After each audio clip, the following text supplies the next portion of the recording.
Hello,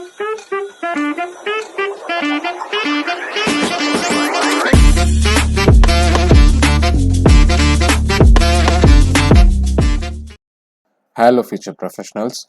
Welcome to day 23 of our top 100 coding question analysis. Today, we are challenged with the question to find whether the given number is a perfect number or not. Now that we have our problem statement defined, let's have a hands-on experience. Let's first get to know what is a perfect number. The definition is that perfect number is a natural number that is equal to sum of its factors except itself. Now, we have a list of perfect numbers that are 6, 28, 496, 8128 and 33550336 and so on. Don't worry if you didn't get that right. We shall try 3 examples to get more clarity. First, let's take the number 6. The factors are 1, 2 and 3. The sum of the factors is 1 plus 2 plus 3, that is equal to 6. That is nothing but the number itself. So this is a perfect number. Next, let's try for 28. The factors are 1, 2, 4, 7, 14. The sum is 1 plus 2 plus 4 plus 7 plus 14. That is nothing but 28. That is equal to the number itself.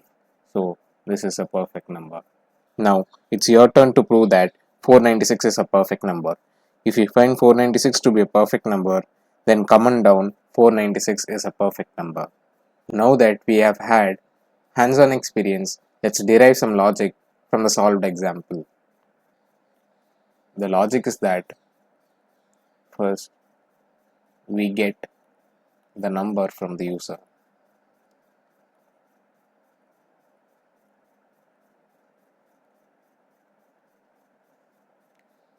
Next, we find the factors of the number.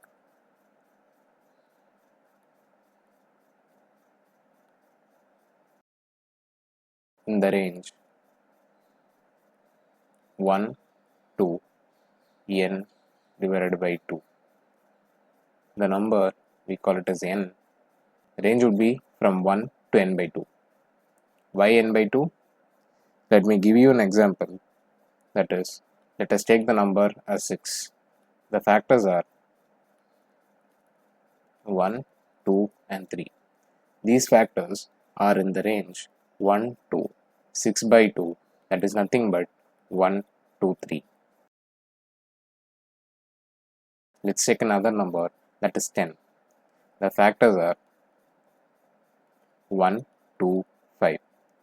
That is nothing but in the range 1 to 10 by 2, that is 1 to 5. The third step would be to find sum of its factors.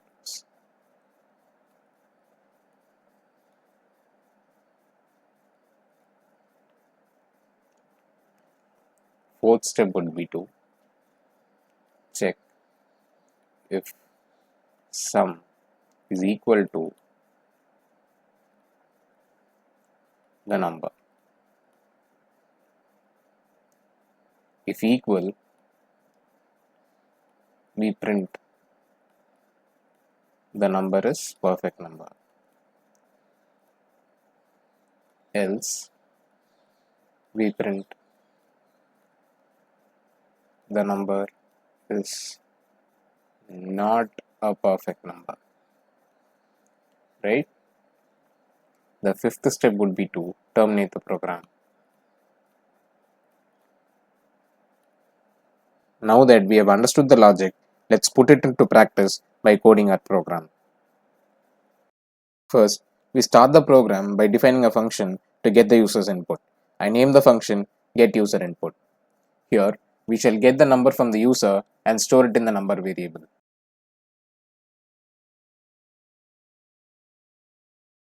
Let's now return the number variable.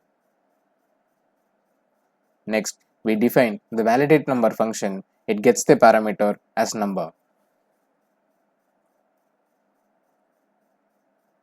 Here, we check if the input is a number. If it is a number, we return true, else false.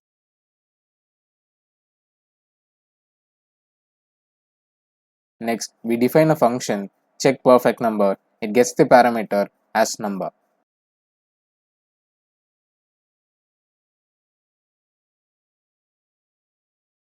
Here, we initialize two variables. First, the number variable to integer data type of number. Next, the sum variable to 0. We proceed to the next steps only if the given number is a natural number, else we stop. Next, we use a for loop to select the numbers in the range from 1 to n by 2 and check if the selected number is a factor of the given number. If it is a factor, we add it to the sum variable, else we move to the next number in the range.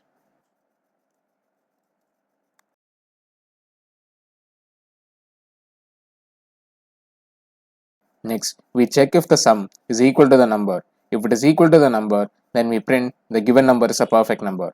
Else, we print the given number is not a perfect number.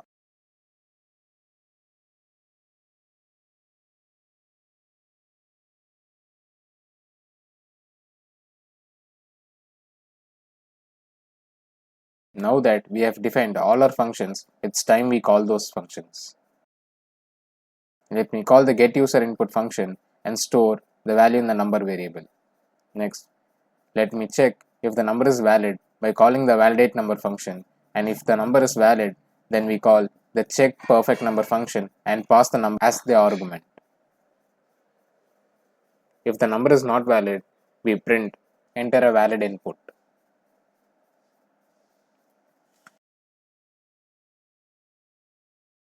Let's now check for any errors or warning signals.